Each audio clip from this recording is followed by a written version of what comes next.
వైఎస్ఆర్ జిల్లా బద్వేలు నియోజకవర్గంలో రైతులు యూరియా కోసం తీవ్ర ఇబ్బందులు ఎదుర్కొంటున్నారు. గోపవరం మండలం బ్రాహ్మణపల్లి సచివాలయం పరిధిలోని రైతు భరోసా కేంద్రానికి యూరియా చేరడంతో రైతులు పాస్ పుస్తకాలతో భారీగా తరలివచ్చారు.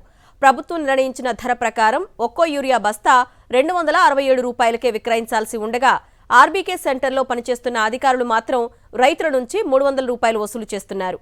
ఈ విషయాన్ని ప్రశ్నించిన రైతులకు అధికారులు సరైన సమాధానం ఇవ్వకపోవడంతో అక్కడ ఉద్రిక్త పరిస్థితి నెలకొంది.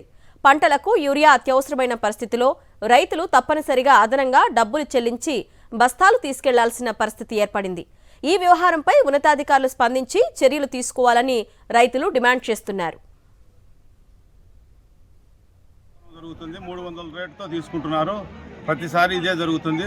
రైతులను అనేక విధాలుగా మోసం చేస్తున్నారు. ఈ గవర్నమెంట్ పరిస్థితి ఆ విధంగా ఉంది. ఎంత మామూలు 267 రూపాయలు మామూలు రేటు గవర్నమెంట్ రేటు, కానీ 300 రూపాయలతో తీసుకుంటున్నారు.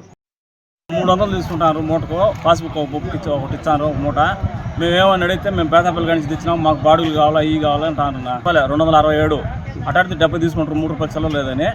వాళ్ళు ఇప్పుడు 300 తీసుకుంటారన్నా. ఏమని అడిగితే మేము బాడుగులు పెట్టినాము, బాడుగులు కావాలి మాకు అంటారన్నా.